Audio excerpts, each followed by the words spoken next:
بسم الله الرحمن الرحيم. السلام عليكم، مرحبا بكم في مطبخ ريموندا. يديكم الصحة والعافية، ورمضان كريم، وتصوموا وتفطروا على خير إن شاء الله بإذن الله تعالى. وكل سنة وأنتم طيبون. رجعنا لكم تاني في مطبخ ريموندا، والحاجات الجديدة إن شاء الله بإذن الله. اليوم اللي راح أعمل لكم فطيرة جلاش باللحمة المفرومة، طريقة جديدة جدا جدا وحلوة وسريعة التحضير. والمواد، وإن شاء الله المواد تكون متوفرة في كل منزل إن شاء الله بإذن الله. وطبعا ممكن تتعمل للإفطار أو للسحور، وجميع الأطفال بيحبوها. عندي هنا نص كيلو من اللحمة المفرومة، وعندي هنا برضو جلاش مفرزن، أو جلاش ممكن يكون طازة. وعندنا بعض من الخضروات، اللي هو ممكن أي خضروات متوفرة عندكم في البيت تستعملوها. دي عندي هنا بابريكا حمراء وبابريكا خضراء، وعندي هنا ده بصلة بتاع الطبيخ كبيرة إن شاء الله. وعندي هنا بعض البهارات، اللي هي عندي هنا ملعقة صغيرة من الكاري. وعندي هنا مرقة خضار ممكن نستغنى عنها. وعندي هنا فصين من الثوم، وملعقة صغيرة من الملح، وعندي ملعقة صغيرة من البابريكا المطحونة. وعندي هنا ده ملعقة صغيرة من الفلفل والثوم. وعندي هنا ده عندي زيت زيتون. وعندي هنا ملعقتين كبار من عصير الطماطم. وده هنا أنواع الجبن مختلفة. وده عندي هنا ده جبنة بيتزا مبشورة. وعندي زبادي تركي. وعندي هنا ده بيضتين، بحتاج ل2 من البيض. وعندي هنا 200 جرام من اللبن الطازة. وعندي هنا ده جبنة حادقة، اللي هي جبنة السلطة. وده عندي هنا جبنة مسحونة ناعمة، برضه دي نوع من أنواع الجبن الممتازة، ممكن تستعمليها في البيتزا. وعندي هنا برضه نص ملعقة من البيكنج بودر. ده هنا بخلي لنا الجلاش بيكون ناشف ومقرمش إن شاء الله بإذن الله تعالى. دي كل المكونات اللي بحتاجها لفطيرة الجلاش باللحمة المفرومة. وزي ما قلت لكم ممكن تستغنوا من ال من ال من مرقة الخضار، أو ممكن تحطوها على حسب رغبتكم. هنا ده عندي زيت الزيتون، طبعا بحتاج ل3 معالق من زيت الزيتون أو زيت عباد الشمس العادي، أو ممكن زبدة برضو بتخليها تكون جميلة وطعمها لذيذ.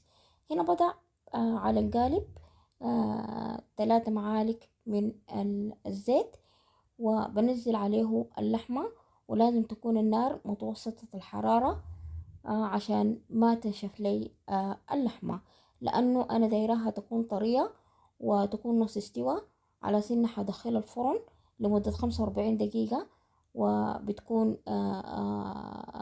مستواها جميل وطازة.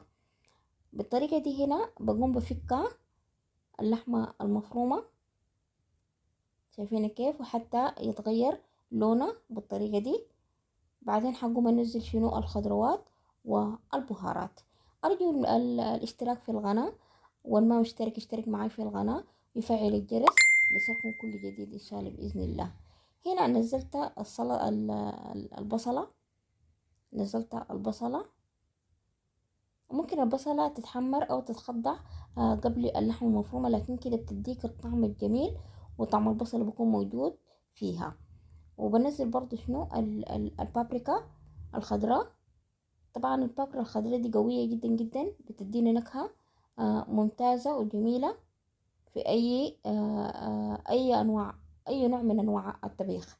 او ممكن زي ما قلت لكم اي خضار عندكم ممكن تنزلوه في اللحمة المفرومة بالطريقة دي. بقوم تاني بنزل البابريكا اللون برتقالي ولا الحمراء بالطريقة دي، شايفينها كيف. وطبعا برضو ما بخليها الا لما تدوب، بخليها تكون طازة مع اللحمة المفرومة، عشان بعدين هناك بتدينا نكهة وطعم جميل جدا جدا في الجلاش بالطريقة دي. شايفينها ما محتاجة لزيت كتير، وما محتاجة لنار تكون شديدة عشان تقوم تنشف لي اللحمة. بنزل البهارات. هنا نزلت نص ملعقة صغيرة من الكاري، وملعقة صغيرة من الملح، وملعقة صغيرة من البابريكا الناعمة، وملعقة صغيرة من الفلفل، معه كزبرة. هنا بقوم شنو بمزج المواد مع بعض بالطريقة دي حتى تتمزج البهارات جيد، ومعاه الملح مع اللحمة المفرومة والخضروات بالطريقة دي. شايفينها شكلها جميل جدا جدا، وطعامها لذيذ، وبعدين النكهة حلوة. هنا عندي ملعقتين كبار من عصير الطماطم، ما محتاجة كتير لأنه عشان ما تكون لي بعدين سايلة، عشان بتلين الجلاش. هنا في النهاية قمت كبيت الثوم المبشور ده في النهاية. طبعا الثوم المبشور ده لازم يتكبى في أي حتة، في أي نوع من أنواع الطبيخ في النهاية، عشان يدينا الطعم اللذيذ والنكهة الجميلة. بالطريقة دي أنا انتهيت من اللحمة المفرومة. هقوم أنزلها وخليها تبرد. شايفينها كيف شكلها؟ شكل اللحمة ما مستوي شديد جدا جدا.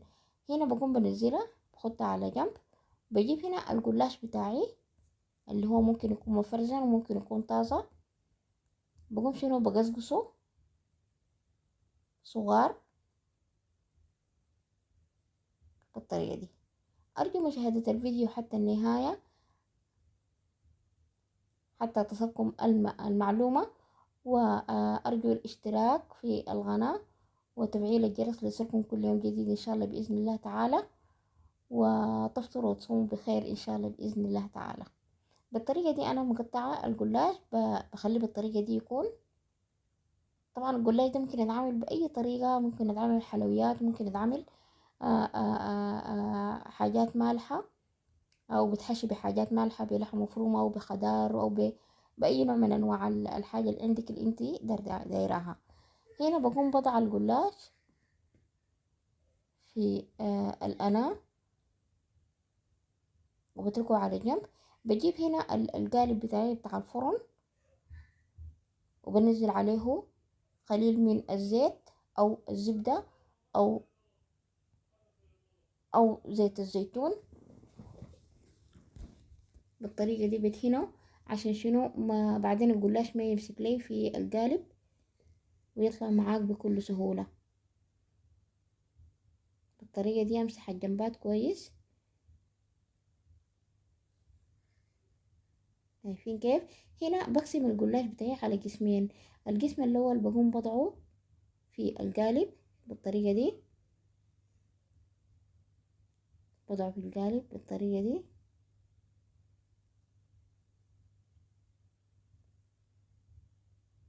ما تنسوا اللايك والشير والكومنت أسفل الفيديو. إن شاء الله هضع لكم المكونات في صندوق الوصف إن شاء الله بإذن الله. بجيب اللحمة المفرومة بتاعتي وبنزلها على واجهة الجلاش أو الطبقة الأولى بالطريقة دي، ولازم أغطي الجلاش كله باللحمة المفرومة. شايفين كيف كده بالطريقة دي، وغطيه كله باللحمة المفرومة. وبجي أنزل باقي الجلاش ولا نصف الجلاش التاني بالطريقة دي برضو بغطي اللحمة المفرومة. شايفين كيف؟ طبعا وجبة جميلة جدا جدا وسهلة وسريعة التحضير، وبعدين يعني جميلة ومقرمشة وخفيفة، وممكن زي ما قلت لكم تتاكل في الإفطار ولا في السحور. بالطريقة دي أنا كبيت الجلاش كله أو وضعت الجلاش كله على اللحمة المفرومة وغطيتها كله بيضة إنها هي نظيفة بالطريقة دي. البيضة التانية وأضع عليها نص ملعقة من الملح ونص ملعقة من الفلفل بالطريقة دي. وشنو بضرب أمزجهم جيدا حتى يتمازج الملح مع الفلفل بالطريقة دي. بجيب هنا اللبن اللي هو 200 جرام، اللي هو بيعمل معاه كوباية بتاعت شاي. وملعقتين صغار من الزبادي.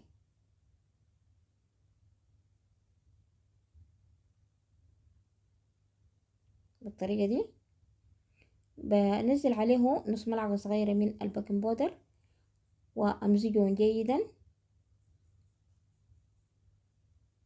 لما يتمازج البيكنج بودر مع اللبن والزبادي والبيض بالطريقة دي،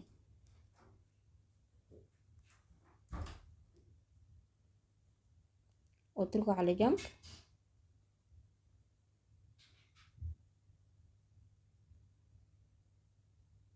وهي خلطة مهمة جدا جدا.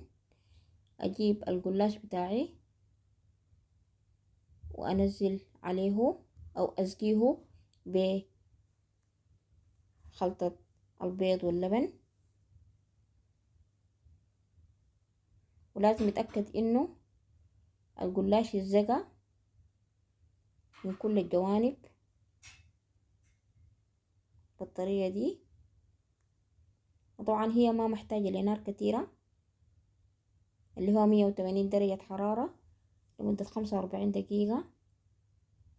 لما الواجهة تكون صفراء، وطبعا بحتاج للفرن من تحت ومن فوق في نفس الوقت، يكون لمدة 45 دقيقة إن شاء الله. شايفين كيف؟ لازم أتأكد إنه السائل ولا البيض السائل بتاع البيض واللبن يكون غطى الجلاش. هنا بجيب شنو في النهاية؟ بجيب الجبنة المبشورة، وبقوم بضعها أي نوع من أنواع الجبن اللي عندكم، بقوم شنو بغطي بيها الجلاش بالطريقة دي. شايفين كيف؟ عندي هنا برضو الجبنة البيضاء، هنا بتخليها بتكون حادقة طبعا على حسب الحاجة اللي عندكم والجبنة اللي عندكم المتوفرة عندكم. ممكن تضعيها فوقها بالطريقة دي.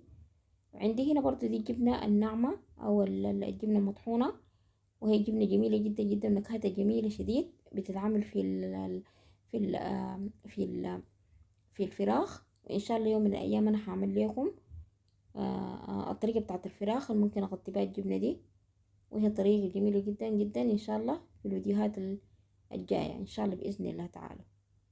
هنا كده خلاص أنا جهزت الفطيرة بتاعتي، وهدخل الفرن لمدة 180 في درجة حرارة 180 درجة لمدة 45 دقيقة، وتكون شغالة من تحت وفوق. إن شاء الله بإذن الله تنال إعجابكم. ودي الشكل النهائي بعد طلعتها من الفرن، ويديكم الصحة والعافية، وإن شاء الله تنال إعجابكم. وإلى اللقاء في محتوى جديد إن شاء الله بإذن الله تعالى. شكرا لكم.